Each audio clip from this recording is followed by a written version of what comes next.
নমস্কার বন্ধুরা, আমার চ্যানেলে সকলকে স্বাগত। আশা করছি আপনারা সকলেই ভালো আছেন। আজকে আবারও একটা নতুন রেসিপি নিয়ে চলে এলাম আপনাদের সঙ্গে শেয়ার করতে। আজকে আপনাদের সঙ্গে শেয়ার করছি চালতার আচার। চালতার আচারটা কিভাবে বানাচ্ছি সম্পূর্ণ ভিডিওটা স্কিপ না করে দেখতে থাকুন। প্রথমে আমি চালতাগুলো কেটে খোসাটা ছাড়িয়ে নেব। আমি চালতাগুলো ভালোভাবে সরু সরু করে কেটে খোসা ছাড়িয়ে নিয়েছি এবং জলের মধ্যে দিয়ে ভালো করে ধুয়ে নিয়েছি। এগুলো এবার একটা প্রেসার কুকারের মধ্যে আমি সিদ্ধ করে নেব।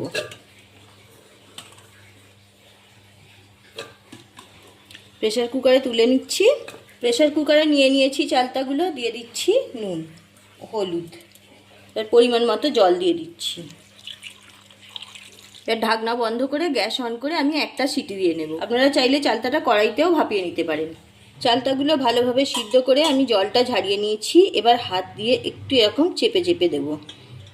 এইভাবে একটু চেপে চেপে দিলে ভিতরে মিষ্টিটা ভালো যাবে, নুন ঝাল মিষ্টি ভিতরে ভালো যাবে।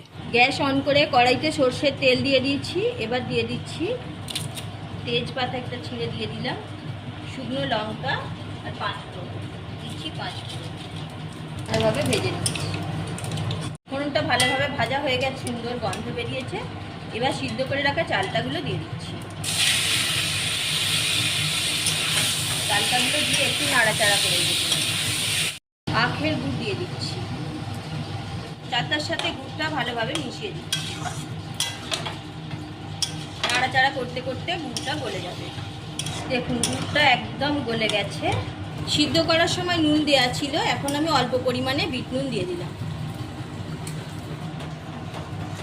এইভাবে কন্টিনিউ নাড়াচাড়া করতে হবে, না হলে নিচে বসে যেতে পারে। এইভাবে নাড়তে নাড়তে গাঢ় হয়ে যাবে। দেখুন নাড়তে নাড়তে অনেকটাই গাঢ় হয়ে গেছে। এদিকে আমি একটা ভাজা মশলা রেডি করে রেখেছি। যে মশলাটা, এই মশলাটা আমি মেথি, জিরে, শুকনো লঙ্কা, সর্ষে আর মৌরি দিয়েছি। ভালো করে ভেজে নিয়ে গুঁড়ো করে নিয়েছি। এটা মিশিয়ে দিচ্ছি। মশলাটা দিলে আচারের টেস্টও ভালো হয় আর দারুণ সেন্ট হয়। বেশিক্ষণ লাগবে না, দেখলেন তো কত তাড়াতাড়ি তৈরি হয়ে গেল। আর একটু নাড়াচাড়া করতে করতেই গাঢ় হয়ে যাবে। রেসিপি ভালো লাগলে লাইক শেয়ার করতে ভুলবেন না। দেখুন নাড়াচাড়া করতে করতে আমার আচারটা হয়ে এসেছে। এইভাবে আপনারা একবার বাড়িতে চালতার আচার বানিয়ে নিন। এখন তো চালতা বাজারে প্রচুর পরিমাণে পাওয়া যাচ্ছে, আর বানিয়ে রেখে সারা বছর ধরে রেখেও খেতে পারবেন। আমার আচার একদম রেডি হয়ে গেছে। আমি গ্যাসটা অফ করে দিচ্ছি। যে সকল বন্ধুরা চ্যানেলে নতুন, নিত্য নতুন এইরকম রেসিপি পেতে চ্যানেলটা সাবস্ক্রাইব করে রাখুন, পাশে থাকা বেল আইকন প্রেস করুন। দেখুন বন্ধুরা কত সুন্দর হয়েছে আচারটা, দেখেই জিভে জল এসে যাচ্ছে না? আমি একটা পাত্রে নামিয়ে নিচ্ছি।